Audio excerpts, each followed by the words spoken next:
So this journey first happened for me while I was basically dying of Lyme's disease, and this was just after the holographic breathing first came through. And one of the things I would do to heal myself was to go on journeys into the earth, because I had pneumonia and I had different chest infections, and I was living in a barge, and I wanted to bring in some fire energy.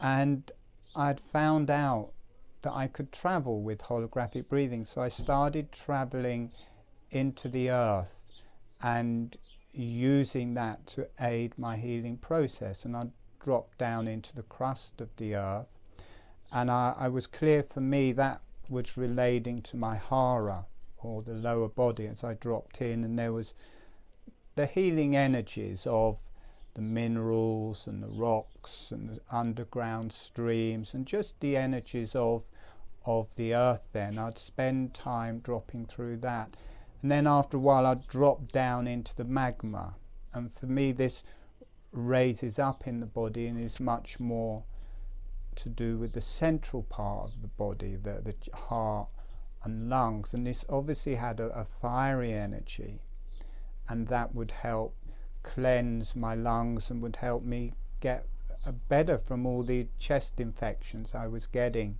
because of having the Lyme's disease. And then, you know, I would just come back. And in holographic breathing, the energies,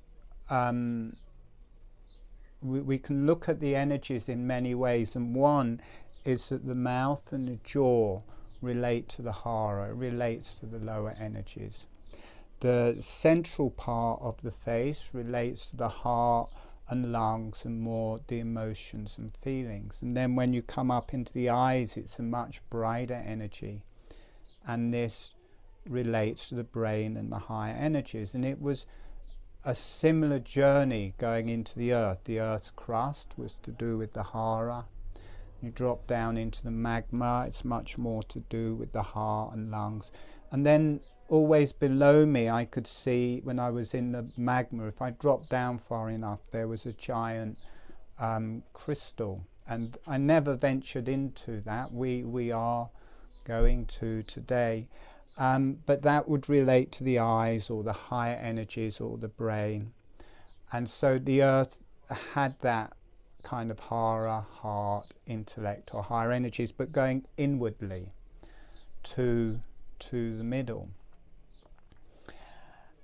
And so I was doing that, and it was a very powerful day. It was just coming up to a very powerful day, and I'd had some communications from an owl or different owls. I was coming back the night before. I'd been running a healing session, and I got stopped by this owl. I was going through some woods, and there was this big owl just sitting in the middle of the road, and it didn't fly away, and I just drove up and turned the lights off, and this owl was just looking at me, and there was this very strong communication of the owl.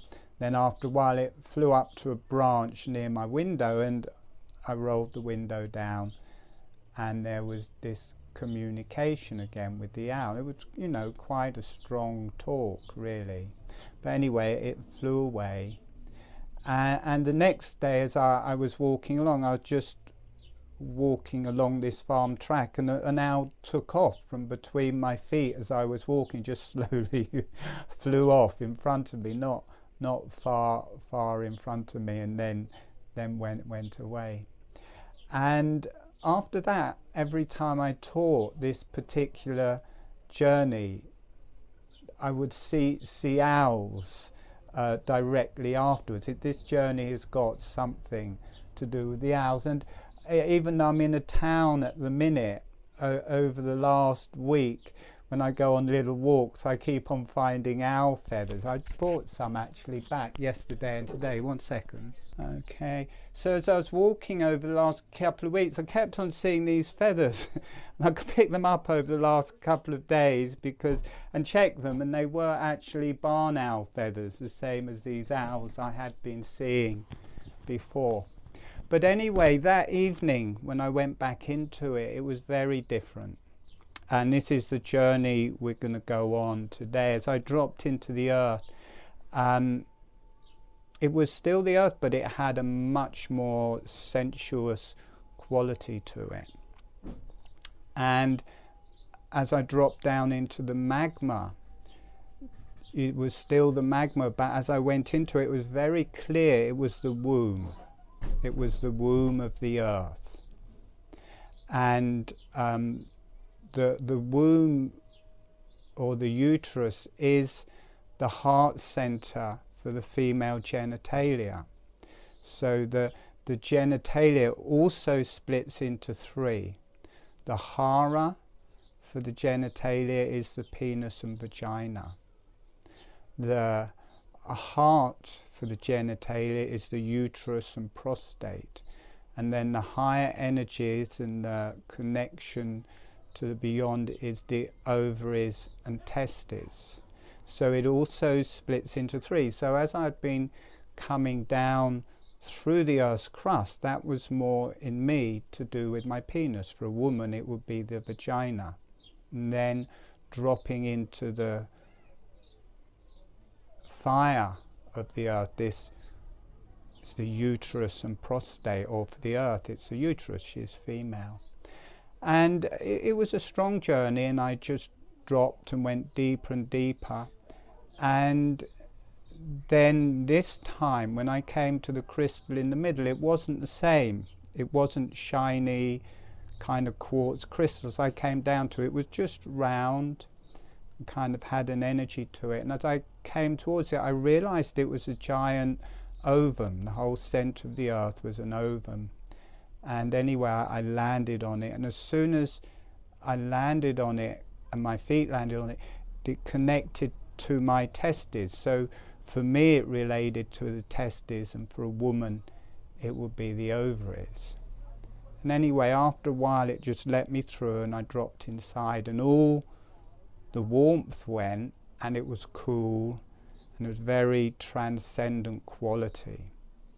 So I was using it to heal my own genitalia, my own sexuality, and that creative energy by having this reflection back from how it feels in the earth. And I'm going through this because this is the journey you are also going to go on in, and I will take it into much more depth in your journey.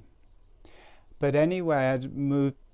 Before I didn't go into that, but I allowed myself just to drop deeper and deeper through this very transcendental quality that was doing, which was to do with wisdom and creation, because this is the area, the ovaries and testes, the genitalia, that is where creation happens in us, and it's deeply healing for that area. And I dropped deeper and deeper, and at the very center of the earth, I really was not expecting it, there was a sphere, not that much bigger than me, about 2 or 3 times my size.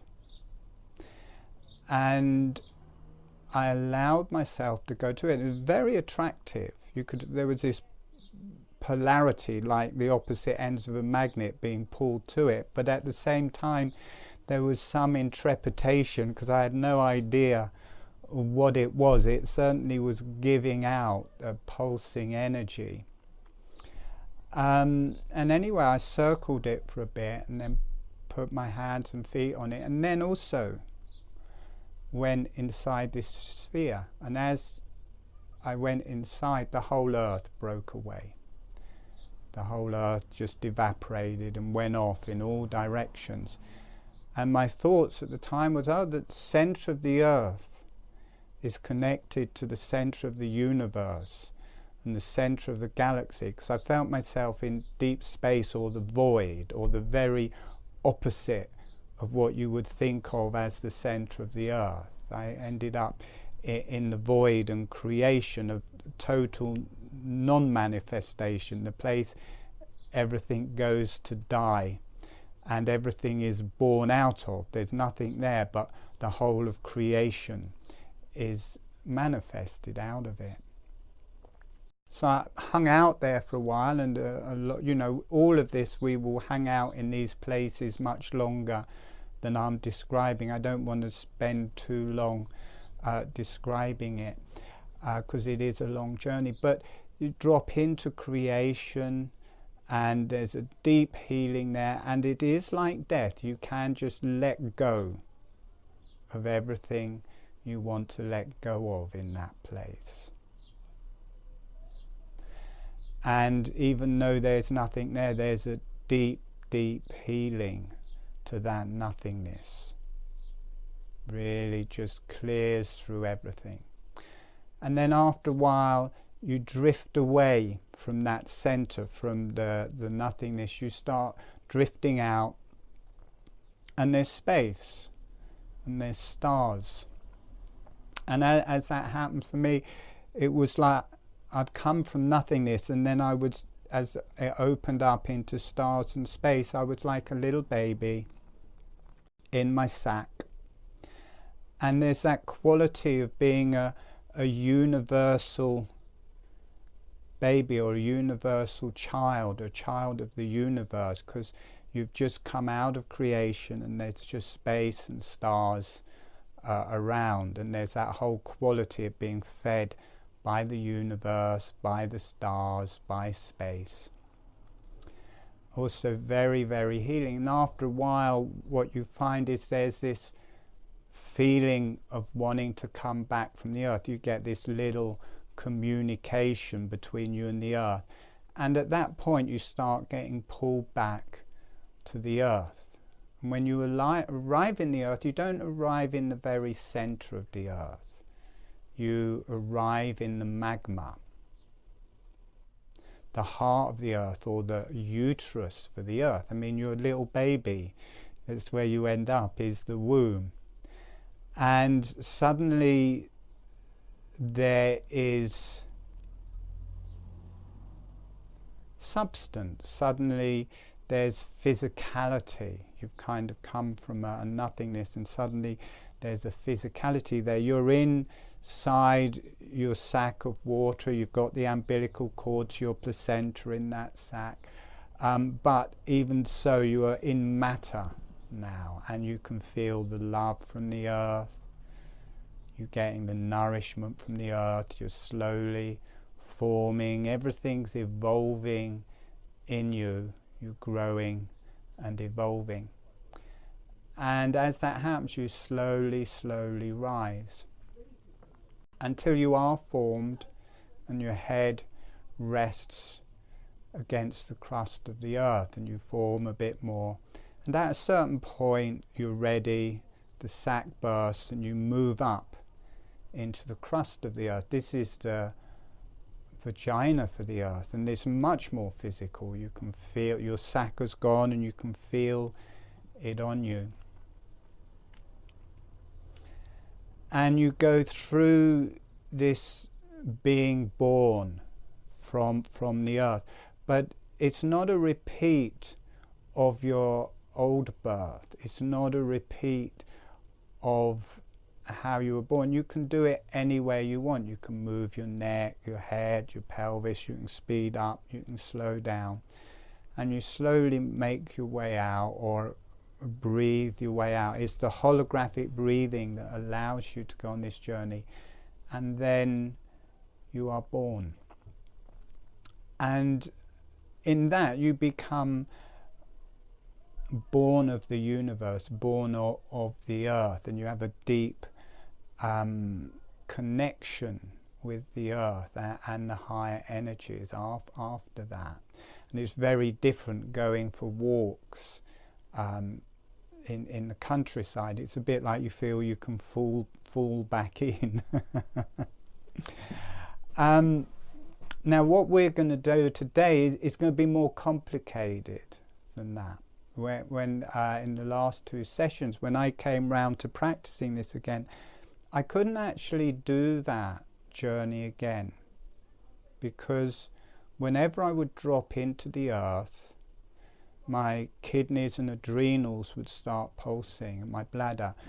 And the reason for that is that not a lot of people understand the energetics of their sexual energy.